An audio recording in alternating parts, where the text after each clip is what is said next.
I am so glad you convinced me that the family car should be the Defender 110. It is so beautiful inside. It's so comfortable, and it just feels indestructible. Yes, it really is. I've been waiting a long time for the new model to come out. The Defender 110, I'm telling you, it's my favorite car of all times. It's my third one. You know, I have stories of going off-road. The guy managed the group. He was like, what are you doing in this beautiful car? I'm like, I'm going off-road. He's like, are you sure? Because you can use one of ours. And then they look like Mad Max cars. I'm like, no, we're going to do this. And he was shocked. Wow.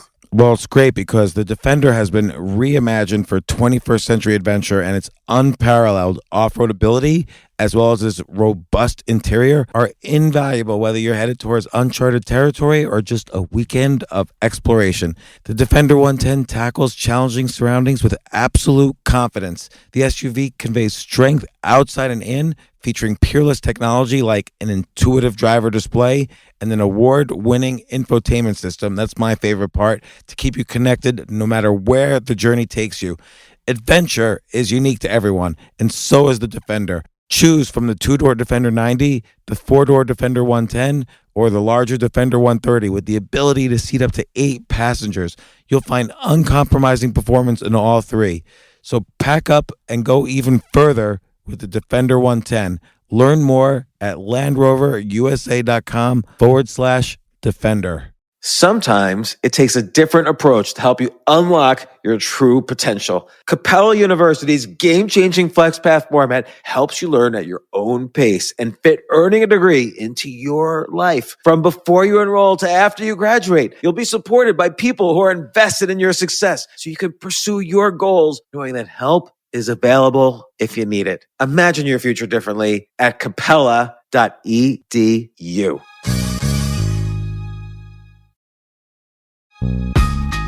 This isn't your average business podcast, and he's not your average host. This is the James Altucher Show on the Choose Yourself Network.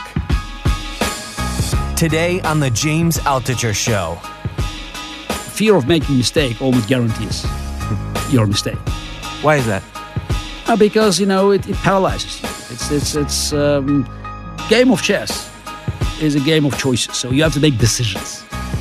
How can you kind of hypnotize yourself in daily life to avoid this fear? Oh no, look, I think fear is always with us. This is I don't believe when some people say, oh, this man, this woman, they don't have fear. We all do have our fears. The question is how we can handle it. In the cases where you don't have a clear preference, you go with your sort of natural instincts.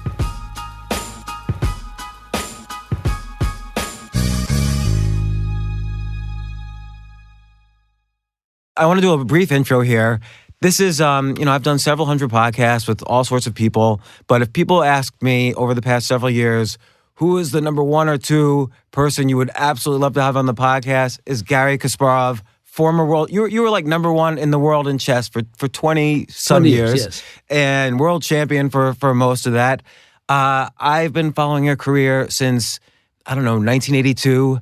We're the same generation. Read Fighting Chess. I'm 2200 rated, so I always was keeping Wow. track of not you. I'm a gnat. I'm an ant on the floor compared to you. But world chess champion for so many years, and you were for a while the coach of the current world chess champion, Magnus Carlsen. Now, you wrote your latest book, Deep Thinking. For the first time, you wrote about this famous, or I would say infamous match from 20 years ago. 2 matches, 96, 97. 2 matches. Deep Blue versus you was the first time a computer, and this one was owned by IBM, first time a computer beat the world chess champion in a match. And ever since the computer was invented, it was kind of considered iconic that if a computer could Kind of beat holy chess, grail. Holy grail. Yeah, it was the holy grail. If a computer could beat the world champion in chess, then there's AI. And you were there. You were the world champion at the time. I was the holy grail. You were the holy grail. And I want to say, I was in the audience for that match in 1997. And in 1989, I was You also watched the match in 1989 when I played with this Steve. I was office mates with Feng Shu. So Feng Shu. I played on Chip Test before it was renamed Deep Thought. Yeah. And I would play against openings, and Wow. on Chip Test. So I know all about from beginning to IBM offered me a job to work on Deep Blue. And, Wow. you know why I turned it? I turned it down because of a girl. I stayed in Pittsburgh. Big mistake. I should have worked on Deep Blue and been part of the team that won. But this book was so interesting. Why'd you write it now, 20 years later? Oh, I mean, let's not mislead, our listeners, It's not just about Kasparov versus Deep Blue, It's about, history of what I believe the most important relations of the 21st century, humans and machines. And chess, you're right, saying that from the very beginning of computer science, chess was seen by, giants, legends as like Alan Turing and Claude Shannon as the ultimate test. Yeah. If machine solves this test, means beating the world champion, that's a proof of artificial intelligence. Okay, who am I to criticize them? But they were wrong. Machine won this match, but it was as intelligent as your alarm clock. Well, that's just it. $10 million alarm clock, but still, But that's just it. Everything is sort of AI until it's done, and then they realize, that's not real intelligence. We can spend a lot of time, discussing the semantics. What is artificial intelligence? Does it mean that we have to, replicate the process in human brains, or we should look simply at the result? And if machine reaches this result, is it artificial intelligence by definition, or it's still, there's still a big gap between the way the humans making decisions, they reach conclusions, and machines, achieving somehow similar results. Well, I wanna reel back just 1 second about your career itself. So obviously, you weren't born world champion. It took work, and I'm very interested in just peak performance and what got you to this point where you were the Holy Grail. So you were born obviously talented, and your talent was recognized and early, you very early on. But what then separated you out from, let's say, your peers who may have been just as talented? Like, what do you like? Just what would you say are the steps to? Wait, slow down. As talented is probably it's a stretch. No, I was lucky. I was born in a family where chess was kind of part of culture. So my father and my mother they usually spent their winter nights looking at the newspaper chess sections, solving problems. So a few other relatives, they play chess again at amateurs level, but chess was there, as in many intelligent families in the Soviet Union. And also, I was born in the Soviet Union. So when the talent was discovered, I had an opportunity sort of to learn, to be taught by, semi-professionals, then professionals. So the framework for my talent to be discovered and to be polished, was there. So that's you may call luck. But the talent was quite unique, So since I discovered chess, I moved very quickly, just beating not only kids of my age but older age. And by age 12, I was already the Soviet junior champion under 18. So it was very natural for all people who helped me. Starting, of course, with my mother. My father died when I was 7, but my mother spent her entire life, helping me and making sure that my talent will help me to reach the very top of the world of chess. So not only in chess, of course. So would you say so? Then I guess she or the environment introduced you to Mikhail Botvinnik, who was a former world champion. And you went to his school. It's a part of the Soviet chess system. So people believe, and they're wrong in believing that chess was a part of the education of the Soviet Union. Actually, it was never part of education. That's what I've been trying to accomplish, after I became the world champion. I've been doing it now around the world. But in the Soviet Union, chess was viewed as a very important ideological tool to demonstrate, to display the intellectual superiority of communist system over decadent West. So that's why, there was a very sophisticated network of searching for young talents. And when the talent is found, to make sure that this talent will not be wasted and will be given proper attention to, just to go as high as possible. So at age 10, when I played for the team of my native Republic of Azerbaijan at the first all-Soviet youth games, and I was 10, and I played with boys that were 14 and 15 years old, and I did fairly well, and I was noticed and invited to Botvinnik school. And then again, my progress was fast. And at every level, I received certain attention that was required. That's why I could make this this fast progress without wasting time for searching while searching for specific assistance. But there was not just a talent at chess. There was also a talent at. I mean, you were also known as like one of the most prepared but world champions ever. That's more about the style. It's just I had an appetite for analyzing chess games and looking deeply in opening positions, and of course working with my great mentor Mikhail Botvinnik, the former world chess champion, who was a scientist. Some chess players, they're artists. Some of them are scientists. Some of them are just just playing for sport. So some of them are combination of all these factors. But Botvinnik was predominantly a scientist, and it helped me to actually sharpen my analytical skills.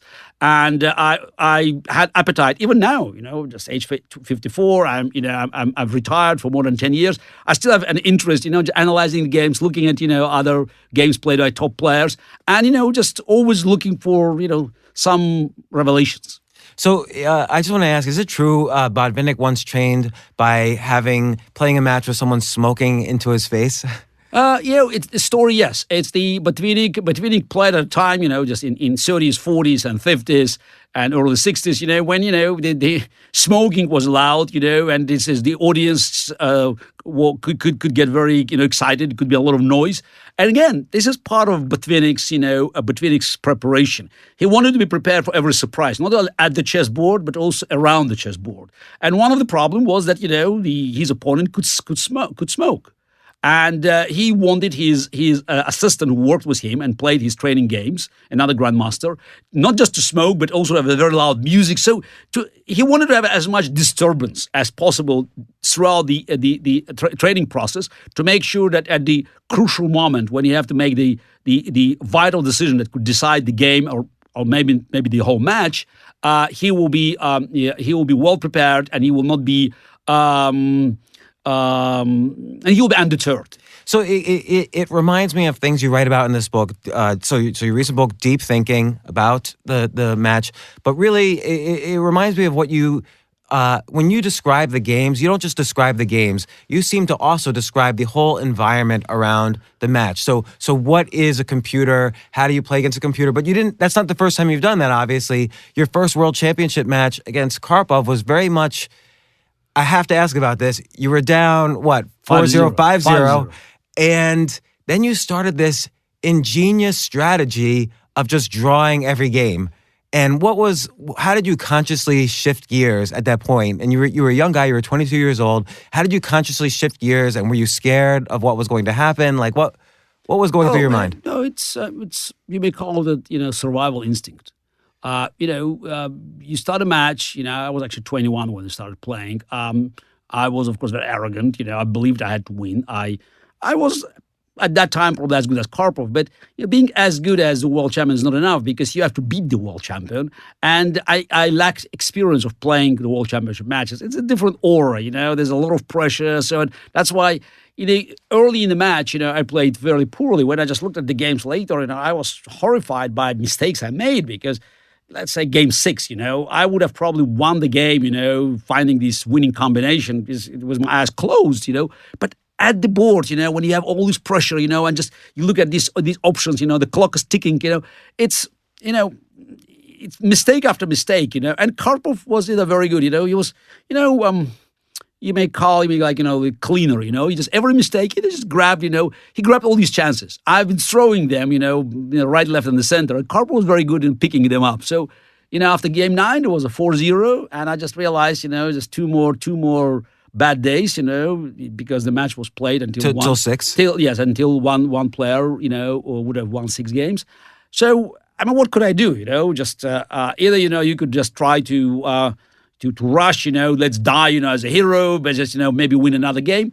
But I thought, why not, let Karpov win, Why should I rush, Why should I, open up, When you attack, obviously you offer more opportunities for your opponent for a counterpunch.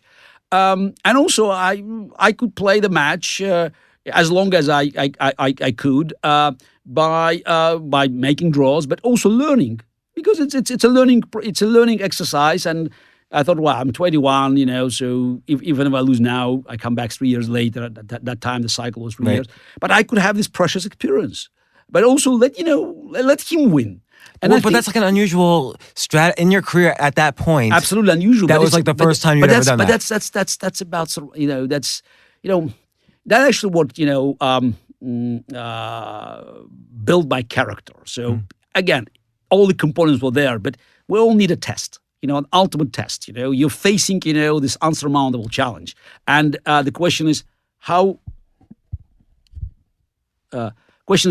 You can meet this challenge, and how can you survive, in this impossible situation.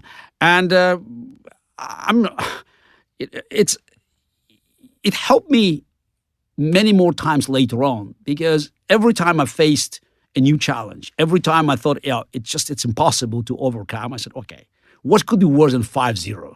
Because if you look at the odds, my odds to win the match, to survive, were, I don't know, microscopic. This is it's against the world champion. Like, it wasn't just any player. Exactly. Yeah, no, 5-0.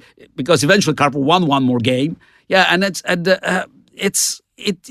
was just all lost. So it's I don't know the odds. 1 to quadrillion. So, but I survived, and I could feel during the match that with every game, I was adding a little bit of confidence, learning, and you could also feel, because when you spend so much time with someone, just across the board, you can feel your opponent's reactions. Karpov was getting nervous. It's okay. We started playing in September. By beginning of October, he was 4-0. October ends. November, by the end of November, he got to 5-0. But then December, I won one game. Then January, and I'm still there, and he's still there, and he's getting nervous. And the Soviet authorities, they were quite upset because he sort of represented them. Yeah, but it's also we were playing in one of the most important halls in the Soviet Union. The halls of Kolon in the center of Moscow. And they didn't expect the match to go for so long, because the hall was needed for other ceremonies. By the way, some of the members of octogenaric Politburo, they began to die, and they closed it once for the Minister of Defense, who had to be this ceremony there when when he died. So and Karpov promised that he would finish the match at next day, next week, but it went on and on and on. And at the end of January, Karpov lost his patience. He made, pushed too hard, and I won game 2. Then we were kicked out from Hall of Columns, moved to another hotel in the suburbs of Moscow, and then I won game 3. So, which was still, 5-3. If you look at the odds, still probably in Karpov's favor. But considering the fact that he couldn't win a game for 3 months, he was nervous. How many draws in a row were that? Oh, we 40 draws. That's unbelievable. It's just, we played for 6 months. And I was quite excited because, look, I had a chance. 5-3 is still a long way to go. But I just won, 2 more games, within 1 week. And Karpov, he looked psychologically exhausted because, he couldn't contemplate, why on earth, he's still there, I'm still there, and he couldn't win the match. And then the Soviet authorities decided it's time to actually stop it, and then started again in September. It was just a lot of, maneuvering back and forth. I think I was on the verge of disqualification for my statements. I was outspoken, criticizing them. But then again, I was lucky. Remember, I said I was lucky. I was born in the Soviet Union, and I got, all this attention that I needed, as a talented player.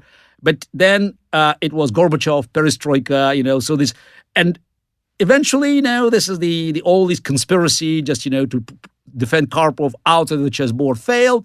And I remember, after meeting one of the top authorities, in the Central Committee of the Communist Party, in August 1985, I came back to our residence in Moscow. I said, Mom, great news. Now I can beat Karpov. Then let me win the match. So basically, I said it's not for us to interfere. You play the match. Who wins? That's it. That's so be. They actually told you that. Yeah. That's tell me that's no longer the interest of the Politburo of the Communist Party. We are both Soviets. Still, Karpov had a lot of support, even in '86, as when we played the rematch, even in '87, because he had so such a deep-rooted support among KGB and Soviet authorities. But I was already a world champion after I won in '85, and I could I could afford more than was that would be allowed for an ordinary Soviet citizen. But doing 40 draws in a row against who was then the guy who was then the world champion, that's not an easy thing to do either. Like, how do you kind of put yourself into a mindset? Okay, I'm just not going to try for it. I'm going to go for a draw. No, but it's you play safely. Again, it's something that inside of you. It's either you can do it or you cannot do it. But you have to survive. And trust me, when you have to survive, you can discover a lot of things that you didn't know about yourself. So it's just, and What did you discover then? I discovered that I could adjust. That's about it's about evolution. I think people they often misunderstand the concept of evolution theory. This is not about the strongest species to survive, not the smartest species to survive, but the most adaptable to change. So you have to adapt. There's no other choice. Or you die. So in this case, you die as a chess player. You will not win the match, and then you will be kicked. Back to the candidate cycle. And of course, if you lose 6-0, that will be embarrassing. bleeding wound, embarrassing. So you have to defend your chess honor. You have to defend your integrity as a great chess player, and you have to adjust. Period. And I did it, and I said I learned a lot about myself and about my ability to adjust. And I would point out that in 2 years later, when we played another match, the fourth match, because we're talking about the first one, then we played the second. I won the second match. Actually, in the last game 24, because no more unlimited matches. They already limited with 24 games. Karpov was trailing me 1 point, 12-11, and he had to win the last game. And then in case of tie, the world champion, retained the title. And he failed. He lost the game. In '87, the roles were reversed. I was trailing because I made a terrible mistake in game 23. I lost it, and I was trailing 1 point. I had to win the game to retain the title, and I did it. And again, it was a pure psychology. Karpov in Moscow tried to attack, because it's one game. He played, it was white pieces. He had to attack. He tried very hard, but, I defended and eventually, counterattacked and won.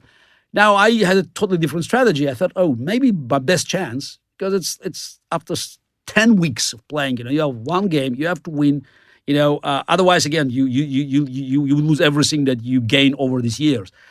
What can you do with Karpov? So he expects you to rush, to attack you. So why don't you play slowly, just keep going, because he wants crisis, and you don't give him this pleasure, the crisis is being postponed, protracted, and he was looking for some kind of, simplification. And he just, exchanged one piece and positions was getting a little bit worse. So he has been trying to force a draw.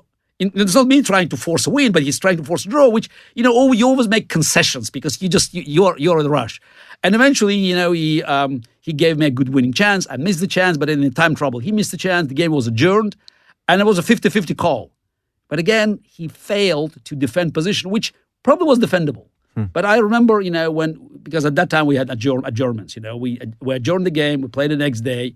I had an end game with one extra pawn, but as I said, it was defendable. And I remember I was there at stage a couple of minutes earlier, and then Karpov walked in, and I looked at his face, and I knew already, because we played so many games, I knew already looking at his eyes that he didn't believe he could save the game. So just he was doomed. It was written all over his face. So I always wonder about this in every field, like chess, tennis, golf. The difference between number 1 and let's say number 20 is how much of that is psychology? Because obviously anyone who's 20th in the world is an incredible player in their field. But what you described there, you described the whole match in terms of psychology, or not the whole thing, but a lot of it. Yeah, but we're talking about psychology between the two world champions, right? Of players of the same status. There were some great players in chess history that were so close but never made it. But I wouldn't even have this drawing line, between 1 and 20.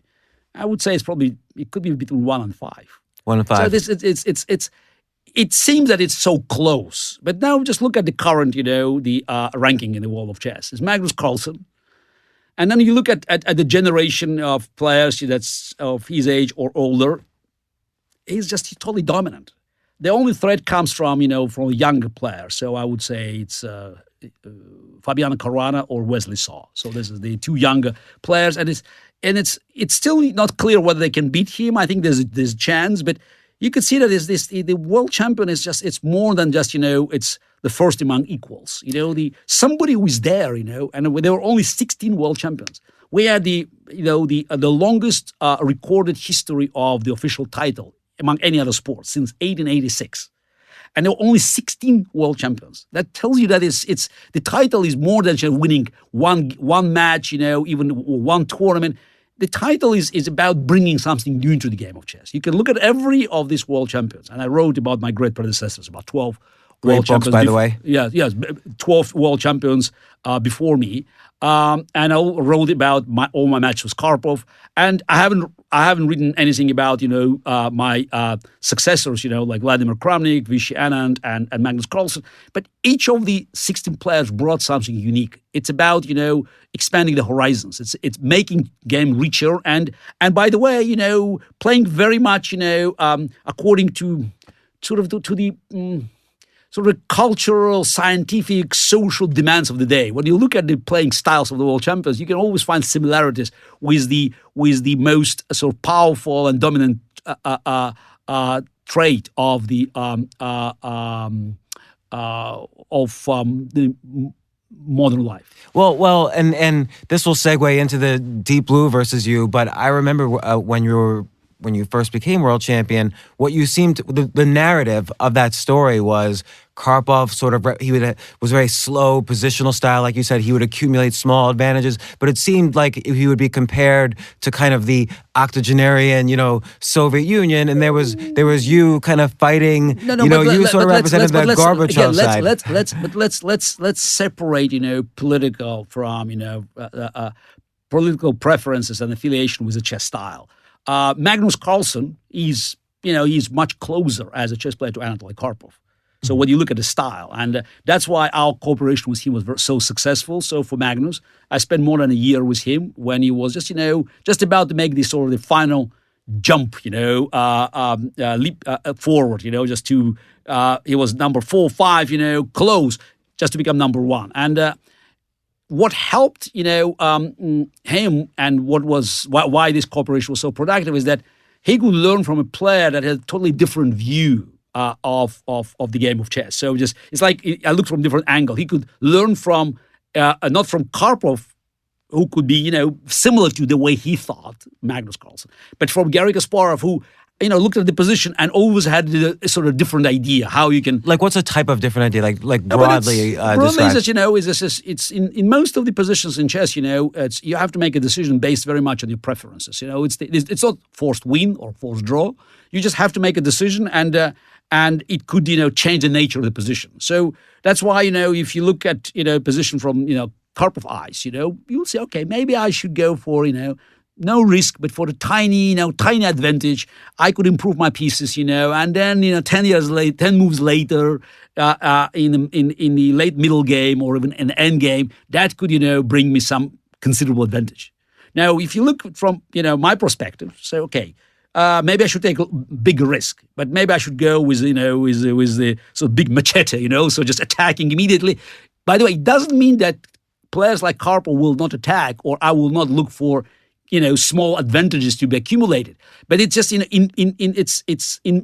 cases where you don't have a clear preference, you go with your sort of natural instincts, because you always try to create position, and that's by the way, that's what connects us, to the computer matches. It's the way we play. It's the we always if you have two top players, two world champions playing each other, the winner will be the player who succeeds in forcing his opponent to play the game, which is more of his kind. That's why I lost to Vladimir Kramnik in year 2000. I was as good as Kramnik, in the years after my defeat. We played. He never won a single game against me. You stayed number 1 in the world. Yeah, I stayed rankings. number 1 in the world in ranking. But in the match, I pushed too hard. Trying to actually refute some of the ideas that Kramnik brought in. By the way, extremely, fertile ideas that are now dominating the opening theory, for instance, modern chess. instead of just changing the gear. So Kramnik was more flexible. So I was well prepared on 90% of territory, but he found this 10% little island, and I okay, you may call it stupidly, but it's probably arrogantly. I wanted just to demonstrate that I could actually beat him at this tiny piece of territory instead of trying to actually drag him into sort of the into the wilds.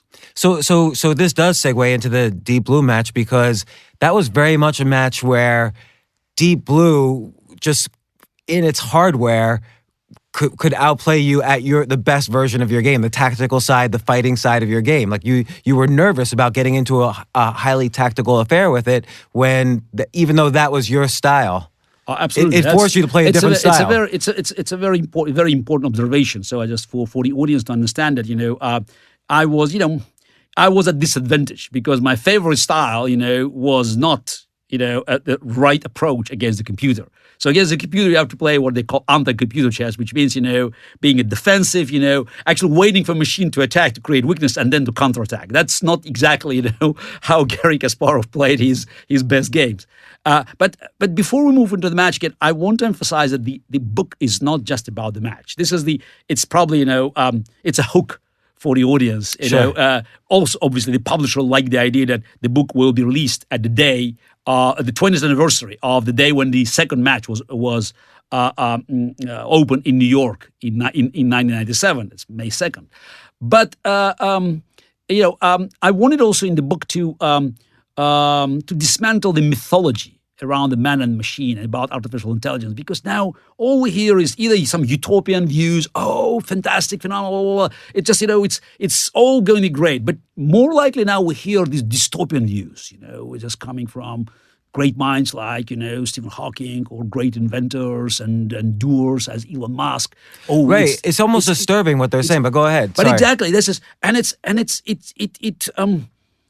it connects to people's minds because of we're a generation that grew up with Terminator. Now the next generation grew up with the Matrix. It's all about the horrors of artificial intelligence actually stealing everything from us and stealing our world from us.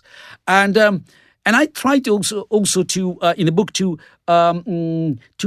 explain the things in a very simple language, because some great books like Super Intelligence by Nick Bostrom, but they're very sophisticated, so it's very hard to read. So I try to come up with a story that has a personal, component, big personal component, but also it's in a language where, which helps people to understand, look, it's not something uncommon. The entire history of human race is inventing machines that are stealing our jobs.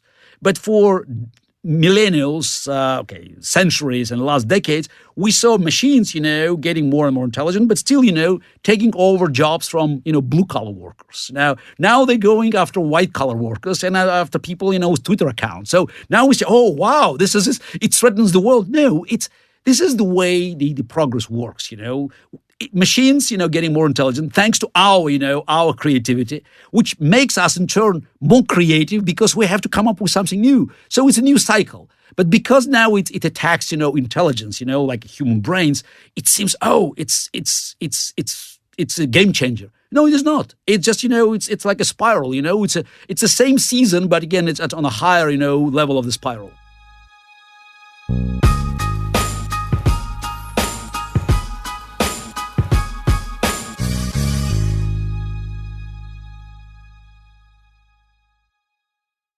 You know what I love about fantasy sports is that even though I'm not going to be a great basketball player or a baseball player or a football player or whatever, I feel like I get to participate and make decisions and use my knowledge of these different leagues or these different sports to compete. So it's like I can pick my team or I can pick my favorite players, and I could use my knowledge to make predictions and maybe even make money. So with the basketball season here, you can now pick combo projections across football and basketball from the Specials League on Prize Picks. This is a league created specifically for combo projections that include two or more players from different sports or leagues. Want to play alongside some of Prize Picks' favorite players like rapper Meek Mill and comedian Andrew Schultz, who's also been a guest on this podcast, and I've been a guest on his? You can now find community plays under the promos tab of the app to view entries for some of the biggest names in the Prize Picks community each week. Look, Prize Picks, even offers a reboot policy so that your entries stay in play even if one of your players gets injured. For football and basketball games, if you have a player who exits the game in the first half and does not return in the second, that player is rebooted. PrizePicks is the only daily fantasy sports platform with an injury insurance policy. What?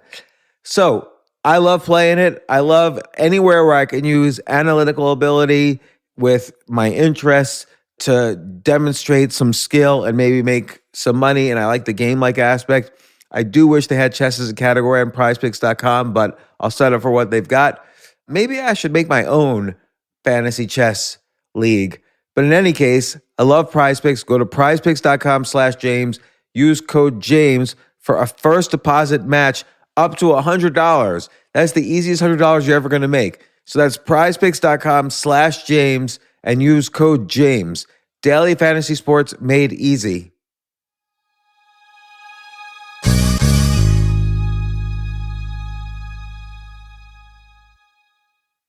The future of learning is definitely online. Like, it's such BS that you have to spend $200,000 or take $200,000 in loans and go to some fancy school when it's useless. It doesn't guarantee you a job. Most employers, including me, do not care about degrees or grades or anything like that. We want to care that you love what you're doing, that you know what you're doing, in some cases that you have experience or that you're willing to learn.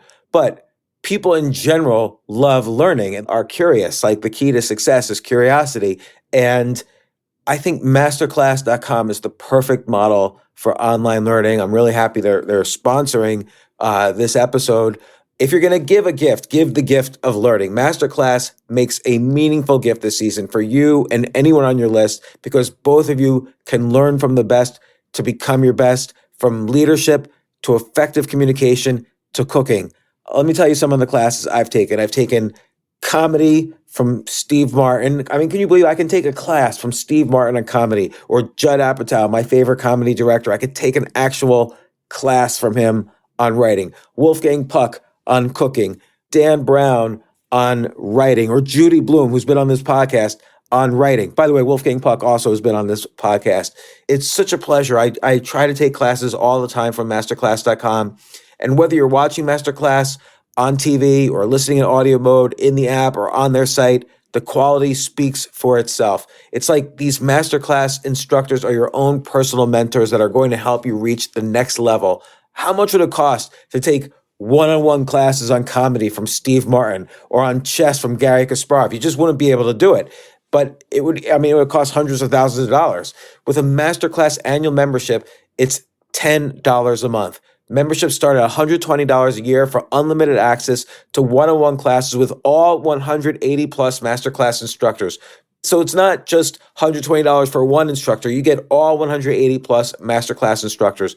Boost your confidence and find practical takeaways you can apply to your life and at work. And if you own a business or are a team leader, use Masterclass to empower and create future-ready employees and leaders. That's the real education in today's world. So this holiday season, you can give one annual membership and get one free at masterclass.com/JAS. JAS, of course, stands for the James Altucher Show. So right now you can get two memberships for the price of one at masterclass.com/JAS. Masterclass.com/JAS. Offer terms apply.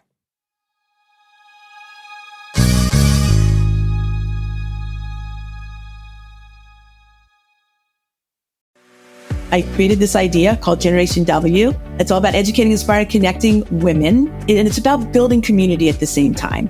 It's not like women are on some outpost somewhere, right? Just like no ethnic people are on some outpost there, people of color, right? We're all together.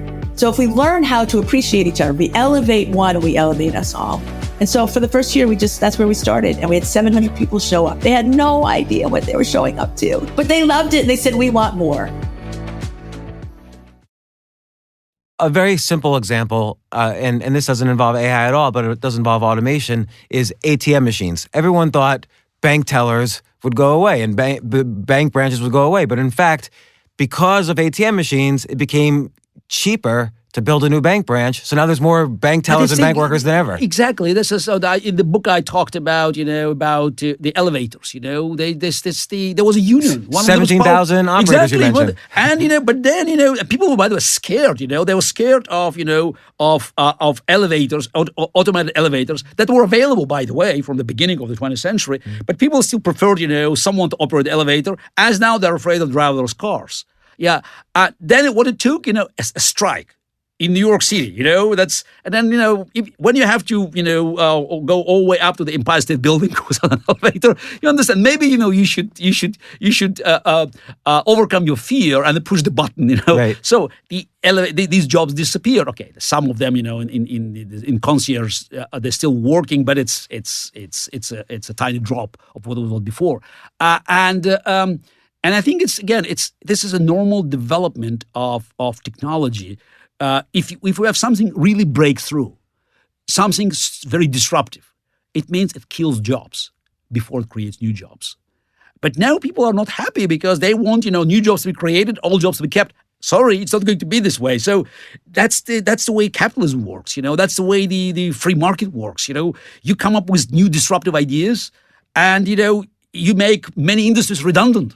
So hypothetically, how do you but see it play new jobs out? are being created because it's a problem who's going to take these new jobs. Right. So let's take self-driving cars as an example. So people theorize it could be up to 90% of the auto industry just completely gone once there's self-driving cars out there. How do you see it play out so that eventually those jobs kind of find their homes elsewhere?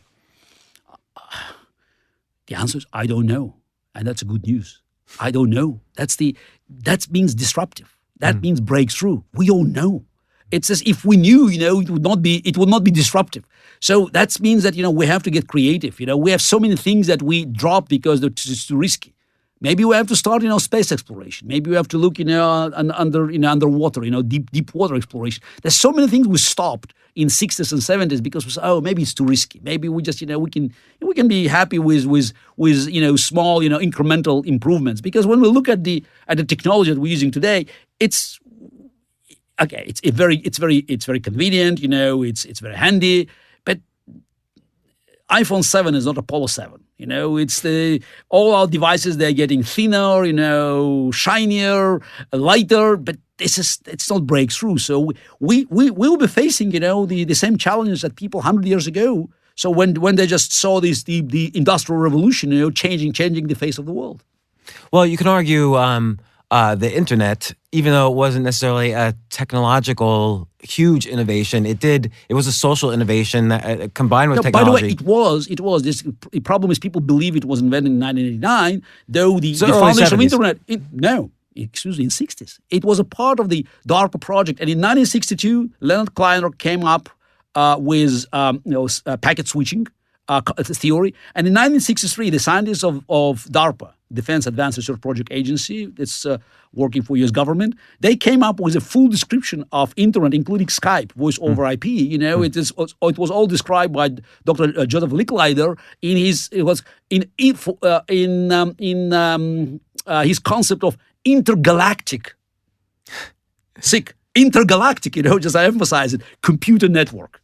I like how they think in these science fiction terms back then. But that's how they made things work. I had the privilege of meeting and speaking to Professor Kleinrock, and I asked him, how come that you were just not even 30 in 1962? He came up with this concept of machines talking to machines, just packet switching, and he said, I was a big fan of Nikola Tesla, and I had a dream. He said, I had a dream to make machines talking to each other. That's what we are missing today. That's why, I want people to not to be afraid of this progress, because there's so many things we can bring back if we start dreaming again. By the way, machines cannot dream, even in the sleeping mode. Well, and I think that's a big confusion too with AI, is that they conflate computer achievements with human intelligence when they're not related at all. Like, again, the way a computer was able to beat you was not by giving it human intelligence, but improving the hardware to such a point that it could calculate as fast as potentially you could. It's regarding the match in 1997, and I always want to emphasize that in 96 I won the match. The first match we played, I won. Then they made a huge improvement. I agree, and I'm very complimentary about the accomplishment. I'm highly critical of the way corporation run the match because IBM was an organizer, the referee, and obviously, certain things they did during the match, they had an effect, negative effect on Garry Kasparov as a human being, because if you are, losing self-control, if you are nervous, then you are vulnerable. And playing against the machine, if you're vulnerable, you're dead. So that's every mistake would punish. 20 years later, I spent a lot of time analyze the games. Now it's to be objective. I played the match very poorly. Way under my ability to play a match at that time. I was not well prepared. I was wrong in my anticipation of Deep Blue's strengths. I have to admit that they made much bigger progress than I expected. But still, I think that if we played another match, the rubber match, I would have won. It doesn't mean that it could change sort of the tide of history. It was already writing on the wall. So right. This is, and by the way, I lost the game 1 of 1996 match, and we may say that's as important as me losing the match in 1997 because machine could have won one game. It has won one, and that's enough. It's winning one game means eventually it will win, more than one game, and it will win the match. And in the next few years after 1997, there were other matches. Vladimir Kramnik played. I played other matches. Until 2003, 2004, we still could compete with other machines. They were not as powerful as Deep Blue in hardware, but they were far more sophisticated in software. They had just better and much better engines. But it was like a competition, a race against time. And today, I'm not sure about your phone, definitely on the iPad, but maybe on your phone you can have, a chess engine that is as good, as even stronger than Deep Blue. Like I have a shredder on my phone. Yeah, of course, yeah. That's this. I worked with my assistant and we checked, the Deep Blue games on our laptops, and you could see that it's just the machines. They are, I don't know, that's hundreds points of elo, stronger than Deep Blue. And by the way, there's some mistakes that that I couldn't even expect. The game 5, which is interesting, is my last chance to win the match. It was 2-2, and I was pressing hard. Eventually, Deep Blue found like a miraculous way of saving the game. But when you now look at this game with a computer, you just realize that it was full of mistakes from both sides. And Deep Blue made a mistake in endgame. It's what it had. Both sides had rook, knight, and 4 pawns. And instead of forcing a draw, as being shown by every engine today, within a minute, Deep Blue spent more than a minute and made a move that was losing. So it means that any computer today would have just crushed Deep Blue in this roughly even end game, but it's a drawish in a drawish end game. But it doesn't change the as you said, it's the importance of the match, since they won, and it's just I played poorly, I could have done better, but it was a very important step forward, because it basically reached a point where for Alan Turing and other giants of the past, the story was over, and we, by the way, discovered that it's not. Because there's always not about new, AI. Right, and there's always new problems. Like 10 years ago, facial recognition was a hard problem. Now it's done. Like computers could do it. 10 years ago, the game Go was a hard problem. Now they beat the world's best Go player. Go is. I'm not an expert on Go, so that's why you have to be cautious in accepting my. Any of my statements. Caution noted. Caution, yes. It's I don't have rights to speak with the same authority as of the game of chess. But all I know about Go, the game is so complicated. This and it's more difficult than chess to be cracked, because it's not about calculation. It's more conceptual. But also the quality of human play in Go is much lower than in chess. I mean, when I say much lower, the world champion in chess, it just plays, again, ideal. If we look at ideal moves, he's much closer to ideal game of chess than a Go player, because in Go you can make mistakes, since the game is so complex, and since the game was not as steady as the game of the world champion. So machine, which I think it's not as sophisticated as the chess engines, it still has an upper hand because machines are always they play sort of the leveled game. It has you may call steady hand. So that's why if your game is uneven, it's ups and downs, you are very vulnerable. I think in Go, the world champion can play and he can keep losing. In chess, I think Magnus Carlsen was white pieces. I think he could make a draw if he wants to. So today, so it's But he probably can't win. No, win is almost impossible. I think it's just, I would say 99.9% impossible. Maybe if you give him 10 chances, 10 games, and tell him that it doesn't matter what happens in any game. If he wins the match, if he wins one game, maybe he has a chance. If he plays, with all full, rigor, and he's not afraid of losing. So then maybe he has a chance. But there's one thing that that prevents humans of beating machines in chess. It's a level of accuracy that is required to win against a machine. Because even in the best games that we play in chess, when I played with Karpov or Magnus Carlsen plays today with his opponents, you can see the great games, 50 moves, 45, good quality, 4 great moves.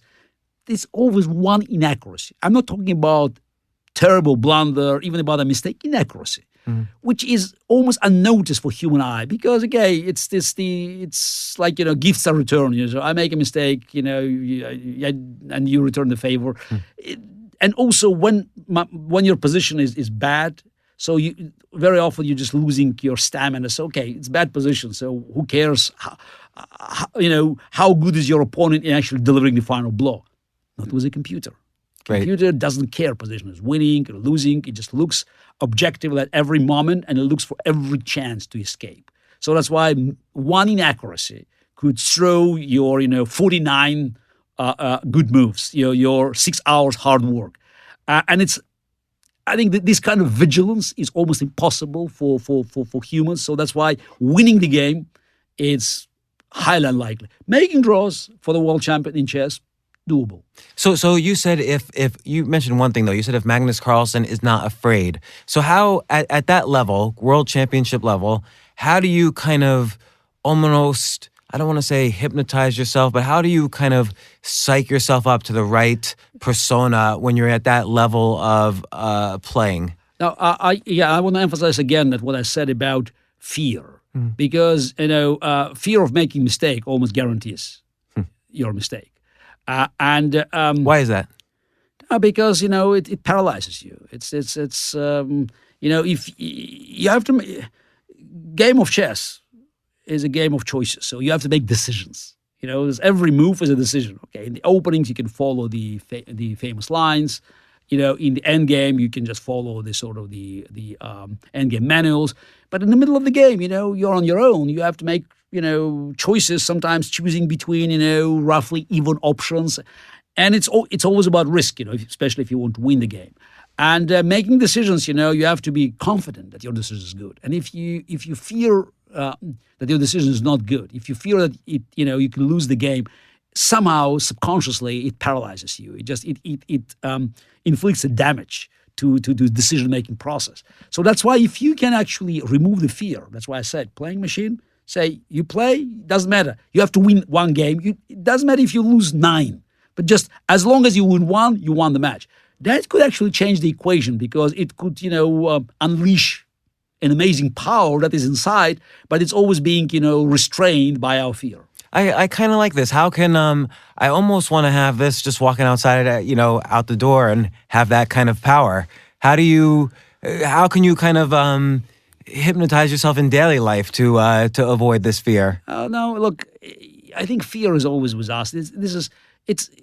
I don't believe when some people say, this man, this woman, they don't have fear. We all do have our fears. The question is how we can handle it. I don't have a special advice. So I do recognize I have fears, especially, you grow up, you have families, you have kids, fear is just, it's a normal element of our life. But when you play, At that competitive level. It's a competitive level.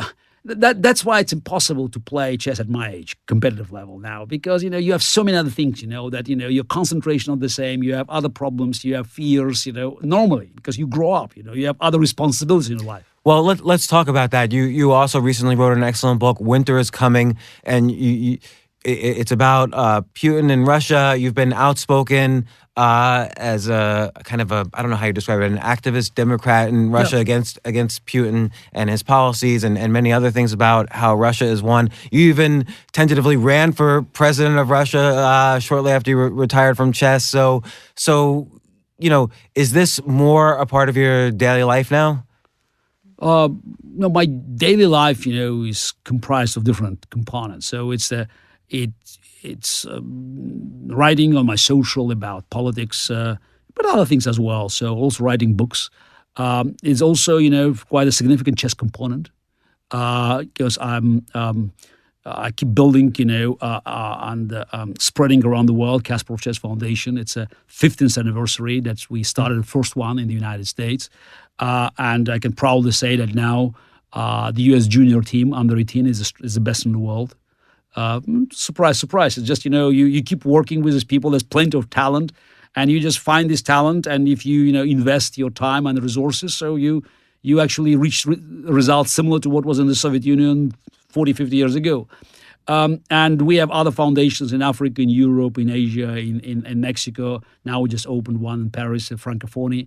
That takes time, So I'm trying to actually, build my legacy in the world of chess, in bringing chess to education, but also creating a new rating system and a network of competitions, bringing sponsors. So I'm not actively engaged as a chess player, but I think, I have certain responsibilities of making it work. What do you think, how does chess and education in general benefit kids? Because it seems like there's many benefits. What do you see as... I think it's one of the best tools to enhance the modern educational system, because, we live at a time when it's much less relevant what you teach kids rather than how you do it. Because, if we agree that education is about, preparing our kids for the future life, this is, and they, at age, 8, 9, 10, and as a teenagers, they have to learn something that will be useful for their lives. Now, how can we be sure that what they're learning today will be relevant? Because most of the professions and new professions that they will be seeking 15 years from now don't exist. And by the way, we even don't know what would be, what would be right. what would be at the demand, 15 years from now, since many of the best paid jobs today didn't exist 50 years ago. It's so true. Just the other day, I saw a job, a help wanted ad for a self-driving car engineer. Like 5 years ago, that would have been a science fiction job. But what about these 3D printers, Yeah. This is the social media managers. Again, most of these sort of exciting jobs today, they were products of 21st century. So we should just, realize that it's very important to actually make kids, adjustable to these new challenges. So it's all about algorithms, about patterns, recognizing patterns, seeing the big picture. And chess is perfect. It's all about your learning how the move that you make on the queen side could affect, something that happens on the king side. And also, it just, it's the best training for cognitive skills. It's a very general thing that helps them to absorb this information and build these patterns and bridges, connect things. It's about connectivity. So and one more advantage. It's inexpensive. You don't have to build a swimming pool, a soccer field, a tennis court. It's it's a part of the classroom, and it could be connected to computers. So it's an ideal tool, and we have been very successful in promoting it. In the most advanced schools in this country or in Europe, and in the most sort of desolated areas in Africa. So it seems also there's kind of the meta aspects of learning something like chess. Like there's a discipline. Like when you were young, how many hours a day did you study specifically chess? No, but discipline, of course, again, it's a hard work. But we don't. This is we're already probably moving to the semi-professional side of that. But if you talk about a social effect, I can tell you that in places as I mentioned in Africa, you could see the drop of the absentee rate.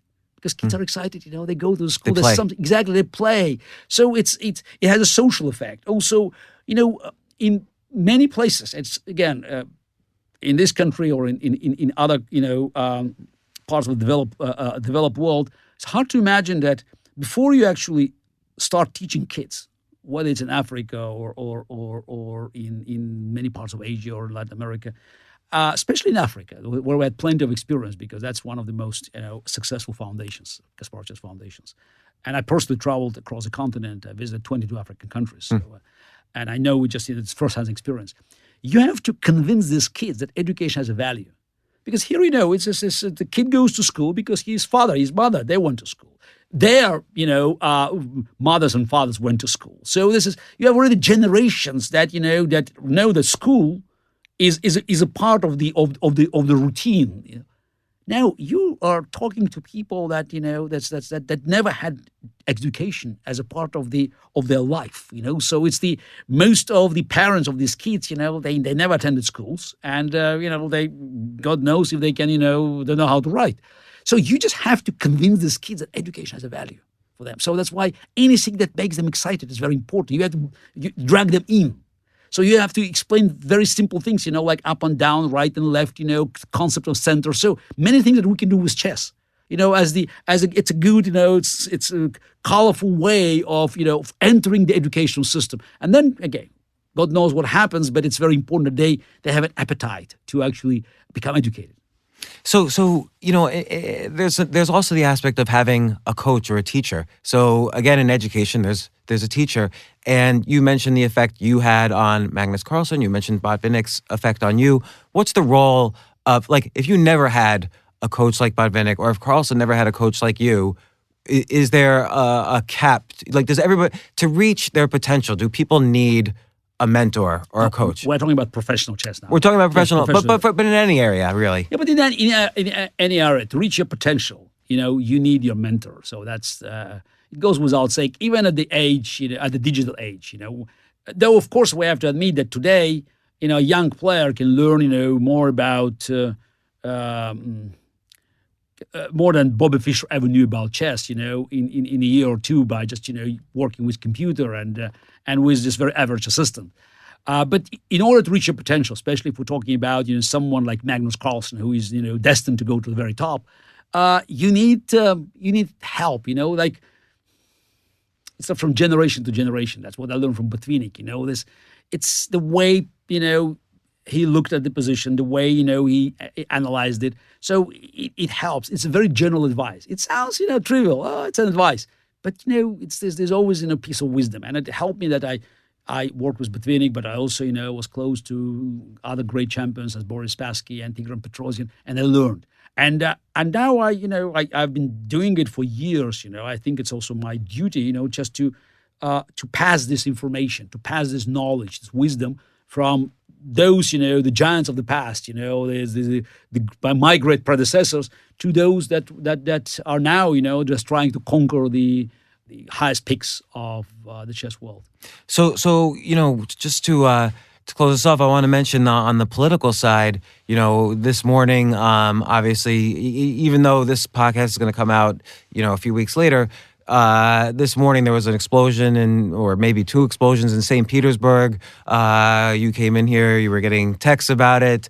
What's just your, given your stance on Putin, how does this fit into your stance on what's going on in Russia right now? Look, and Trump and all that. What we're seeing in Russia now is this, Putin is desperate to stay in power. He knows that, he can't leave Kremlin and retire. So there's too much blood on his hands, too much money has been stolen. So he's the dictator for life. I've been warning for years, for more than a decade, that eventually Putin will be everybody's problem, because when dictator runs out of enemies inside his own country, he goes elsewhere. And that's what Putin did, Now, to stay in power in Russia, he needs to keep, Russian population in fear of problems that could, jeopardize their lives. For them not to realize that he is, so the main problem that is preventing them of getting decent lives. And Putin has made confrontation with the free world, especially with the United States, as a core element of his domestic propaganda.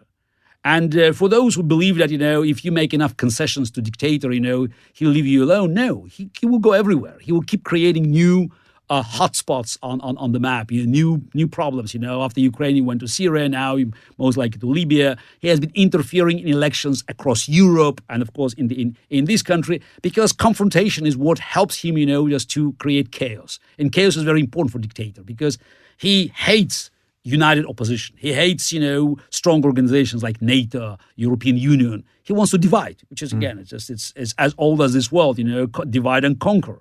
And he's very good. He's a KGB guy. He's not a military dictator. He's a KGB guy, creating, chaos, creating instability, creating suspicion, blackmailing, bribing.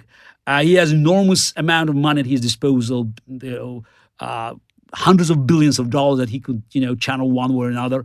And he's not shy of buying favors and from politicians, from business people. We heard already comments that if you try to, undo, Russian malicious influence in the financial system in the West, it could, it could kill all the markets because there's so much money that is just, in different places that help Putin to promote his clandestine agenda. And of course, we know that KGB, from 50s and 60s, helped different terrorist organizations. Using terror was very much a sort of KGB signature to promote the Soviet agenda at that time. And Putin still hasn't answered to the very, serious accusations of apartment bombing in Russia in 1999 when he started Second Chechen War. And it paved his way to power. So it created Putin the fighter of terror against terror. Putin the savior of Russia from the Islamic radicals. And all the terrorist attacks we had, from 1999 to 2004, what was left at that time of Russian independent media reported that you could see a KGB traces there, so you could see the connections. So that this people who were involved, they somehow worked either with KGB or had these connections.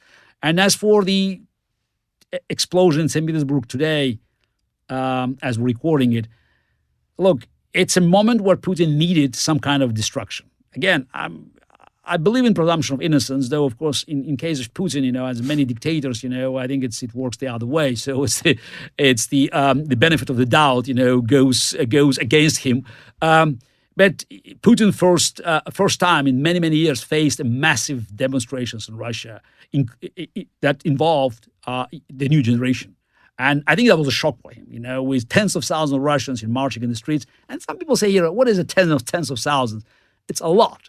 Because it's not something that, you could do, without any harm for you. So here you can have, a million people marching and police protects you. In Russia, you go on the streets, police is against you. So that's the... Well, you've even been in the streets. I've been arrested, beaten, yes. Spent days in jail. So, but at that time, that was like, it was an easygoing time, quote unquote, because I could spend 5 or 10 days in jail. Today, for the same quote unquote crime, just for what they call disturbing public order, you can spend 5 or 10 years in jail. So this is in 10 years you could see, what has happened in Putin's Russia.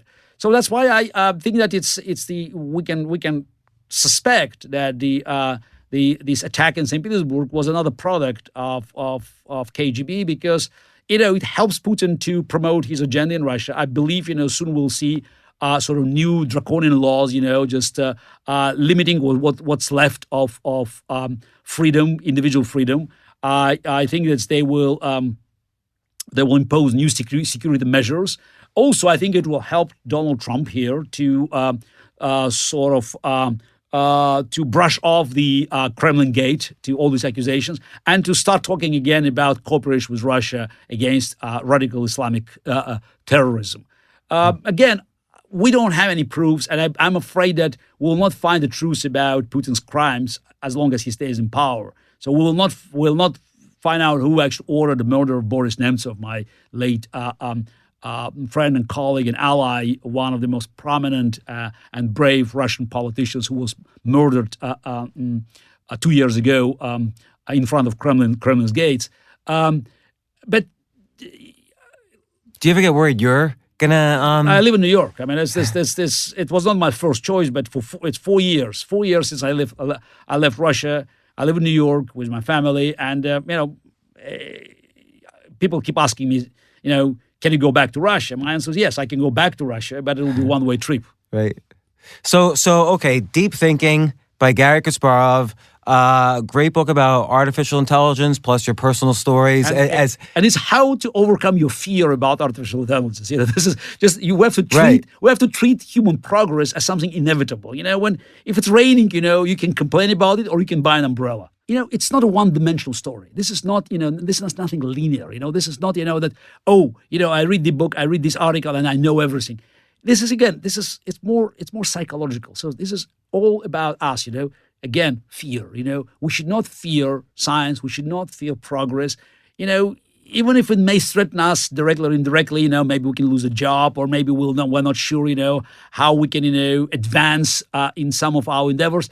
Look, there are always ways, so it's What's a technique for thinking about how to adapt? Because obviously you've been doing it, but the average person who is scared, what do they do? Look, I know and I actually mentioned in the book, the thought that, that is, even if I lose as an individual, the human race wins, as a whole entity. I mean, it doesn't warm you up. Right. I understand it, but we all benefit from progress because we have all these devices in our pockets or in our purses that helps us to to learn more about the world.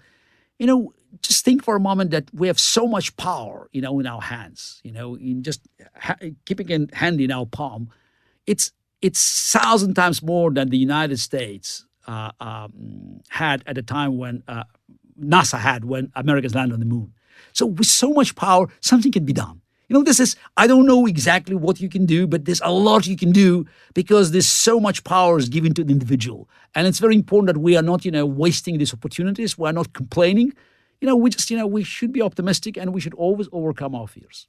Great. Well, thank you once again, Garry, for coming in. Deep Thinking by Garry Kasparov. It was a great book, and also was a big reminder for me because I just remember being in the audience, watching, and again, I remember 1989 when Feng Shui was building the predecessor to Deep Blue. I was there. It's mentioned in the book also. Deep Thought, 1989. I remember it well. So thanks very much. Thank you. Thank you.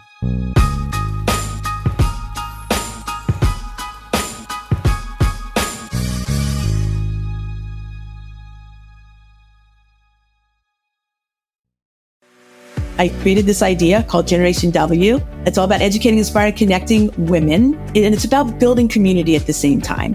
It's not like women are on some outpost somewhere, right? Just like no ethnic people are on some outpost there. People of color, right? We're all together.